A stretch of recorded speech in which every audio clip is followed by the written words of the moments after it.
देखिए अगला चैप्टर आपका लाभ हानि है, ठीक है, प्रॉफिट एंड लॉस। तो ये लाभ हानि चैप्टर जो आप पढ़िएगा, सुनिए बात नहीं कीजिए। तो प्रॉफिट एंड लॉस में ये लाभ और हानि शब्द ये दो बहुत खतरनाक शब्द है। ये दोनों होता क्या, पहले उसको जानने के लिए आपको सबसे पहले पहचानना होगा कि क्रय मूल्य क्या होता है, विक्रय मूल्य क्या होता है। तो क्रय मूल्य क्या होता है, यानी जिस मूल्य पर हम किसी वस्तु को खरीदते हैं, जिस किसी मूल्य पर हम किसी भी वस्तु को खरीदते हैं वह वस्तु क्या कहलाता है, क्रय मूल्य, ठीक है। उसके बाद विक्रय मूल्य होता है जिस मूल्य पर हम किसी वस्तु को बेचते हैं, ठीक। खरीदने और बेचने के क्रम में यदि उस वस्तु पर एक्स्ट्रा कुछ भी खर्च हमने नहीं किया है तो हमारा क्रय मूल्य ही हमारा मेन लागत हो जाएगा, लागत मूल्य क्रय मूल्य ही हो जाएगा।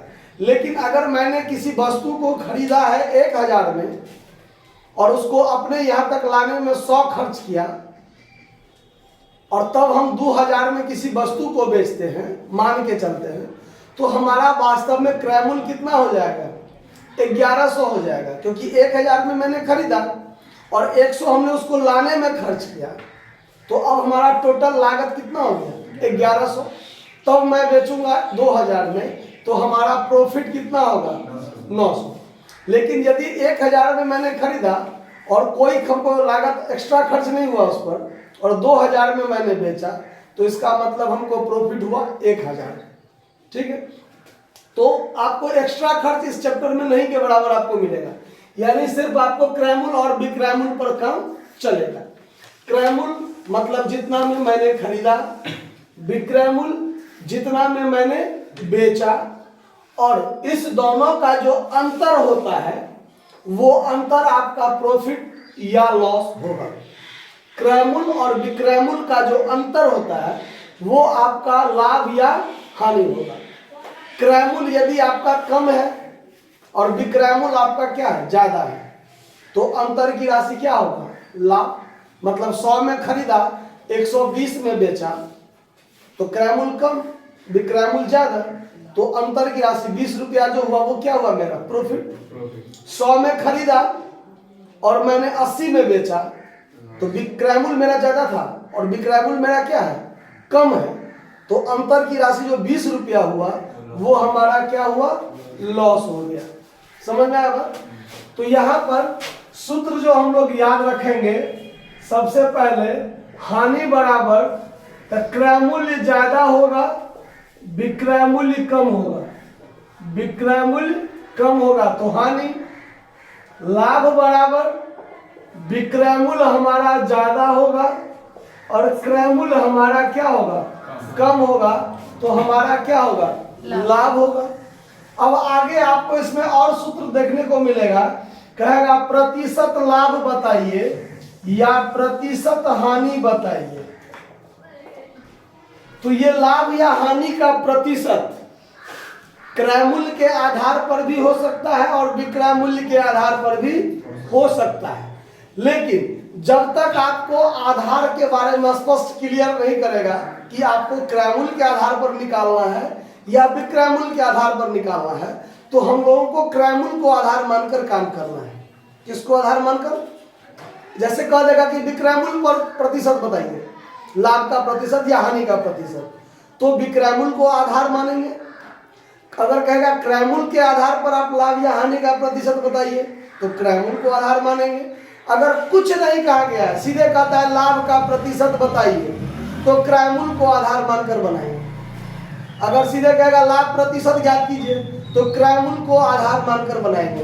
तो उसके सूत्र क्या हो जाएगा, लाभ प्रतिशत बराबर लाभ गुने 100 और बट्टा में आपको क्रय मूल्य रखना है। यही है आधार कि आपको बट्टा में क्या रखना है, ठीक है। अगर कह देगा हानि प्रतिशत तो हानि जितना हुआ रहेगा हानि गुने 100 बट्टा क्रय मूल्य। अगर यहीं पर अगर आपको कहेगा विक्रय मूल्य को आधार मानकर बनाइए, किसको, विक्रय मूल्य के, यानी विक्रय मूल्य के आधार पर, विक्रय मूल्य के आधार पर जब कहेगा प्रतिशत लाभ निकालने, तब आपको काम करना है लाभ गुने 100 बट्टा में विक्रय मूल्य रख लेना है। और यदि कहेगा हानि प्रतिशत विक्रय मूल्य के आधार पर, तो आपको हानि गुने 100 बट्टा विक्रय मूल्य रख लेना है। ठीक है, समझ में आ रहा? तो इतना जो सूत्र है इतना आपको ध्यान रखना है। इसी से आपको और आगे सूत्र बनेगा कैसे, तो ध्यान रखिए। अब आपको क्या दिया हुआ है उसके आधार पर देखिए, क्या नोट करना है। नोट करने के लिए सूत्र हम रहने देते हैं, 1 मिनट। अब यहाँ देखिए, और आपको जैसे सूत्र का जरूरत पड़ेगा यहाँ के बाद, अगर आपको सवाल में हानि दिया हुआ है और क्रय मूल्य दिया हुआ है और कहेगा विक्रय मूल्य निकालने के लिए, तो इसी सूत्र से सब कुछ बनेगा। अब देखिए, अगर मान लीजिए हानि और क्रय मूल्य दिया हुआ है, कहता है विक्रय मूल्य, तो विक्रय मूल्य को इधर ले आइए तो प्लस में, क्रय मूल्य यही रह जाएगा, हानि को इधर कर दीजिए तो माइनस में। यानी विक्रय मूल्य बराबर, यदि आपको क्रय मूल्य दिया हुआ हो और हानि दिया हुआ हो, तो क्रय मूल्य में से हानि क्या कर दीजिए, घटा दीजिए, तो आपका विक्रय मूल्य हो जाएगा। उसी प्रकार यदि आपके पास अगर क्रय मूल्य और हानि दिया हुआ तो विक्रय मूल्य हो गया। अगर विक्रय मूल्य और हानि दिया हो, सवाल में ऐसा भी हो सकता है कि आपके पास विक्रय मूल्य दिया हो और हानि दिया हो और पूछ ले कि क्रय मूल्य क्या होगा, तो क्रय मूल्य इधर रहने देते हैं और हानि वाले को इधर लाके जोड़ देंगे, तो विक्रय मूल्य में हानि जोड़ेंगे तो क्या हो जाएगा, क्रय मूल्य के बराबर। तो सूत्र हो जाएगा क्रय मूल्य बराबर, यदि आपके पास विक्रय मूल्य हो और हानि हो, तो विक्रय मूल्य में हानि को क्या कर दीजिए, जोड़ दीजिए। तो एक ही सूत्र से ये दोनों सूत्र बना कि नहीं बना।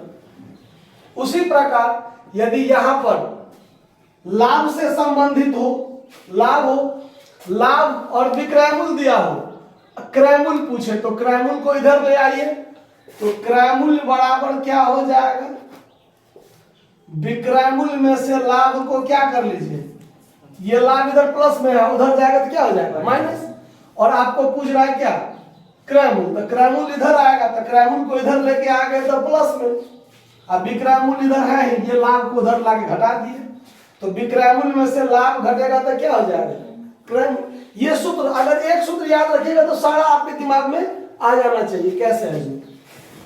उसके बाद यदि आपके पास ये क्या कहते हैं, अगर विक्रय मूल्य आपको निकालना हो और आपके पास क्रय मूल्य और लाभ दे दे, तो इस लाभ जो माइनस में है उसको इधर लाके प्लस कर दीजिए, तो विक्रय मूल्य बराबर सूत्र क्या हो जाएगा, क्रय मूल्य में लाभ क्या कर दीजिए, जोड़ दीजिए। समझ में आ रहा है बात, कहीं कोई दिक्कत हो रहा है। उसके बाद और बहुत सारा सूत्र है, जैसे आपको क्या दिया रहेगा समझ के देखिए। यदि आपके पास क्रय मूल्य दिया हो और लाभ का प्रतिशत दिया रहे, क्या दिया रहे, क्रय मूल्य दिया रहे और लाभ का प्रतिशत दिया रहे कि 1000 रुपया में खरीदा और 10% हमको लाभ हुआ, तो 1000 का 10%, 100 हमको क्या हुआ, लाभ हुआ, तो हमारा विक्रय मूल्य क्या होगा, तो 1000 क्रय मूल्य में लाभ जोड़ दीजिए तो क्या हो जाएगा, विक्रय मूल्य हो जाएगा, होगा ना। तो आपको इसको जब ये दोनों चीज दिया रहे और आपको कहे कि विक्रय मूल्य बराबर क्या होगा, तो देखिए क्रय मूल्य में आपको यहां पर दो तरह का सूत्र तरीका अलग अलग है, जैसा आपको याद रह सके। क्रय मूल्य प्लस क्रय मूल्य गुने लाभ का प्रतिशत बट्टा क्या कर दीजिए 100, क्रय मूल्य प्लस क्रय मूल्य का लाभ, क्रय मूल्य गुने लाभ प्रतिशत बट्टा 100। इसी को संक्षेप में कर देते हैं कि क्रय मूल्य में दोनों में से कॉमन ले लिए तो 1 प्लस प्रॉफिट परसेंटेज बट्टा क्या कर दीजिएगा 100 कर दीजिएगा।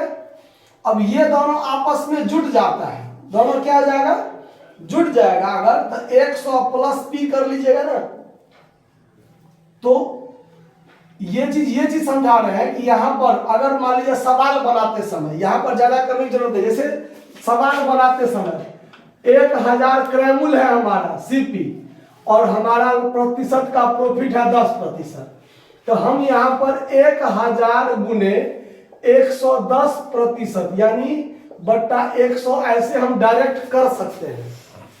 समझे बात? जैसे यहाँ हमने किया ना 1 प्लस लाख प्रतिशत बट्टा 100, वैसे यहाँ पर अगर ऐसे हम लिखें 1000 गुने 1 प्लस 10 बट्टा 100 ऐसे लिखेंगे, तो 1000 गुने 110 बट्टा 100 हो गया कि नहीं हो गया? दोनों का यदि भिन्न जोड़ कर लें तो ये चीज आप डायरेक्ट कर सकते हैं, उसके लिए कोई रिस्ट्रिक्शन नहीं है कि आप नहीं कर सकते। समझ में आ रहा? उसी तरीके और सूत्र है, इसको आप नोट कीजिए, फिर आगे बताते हैं।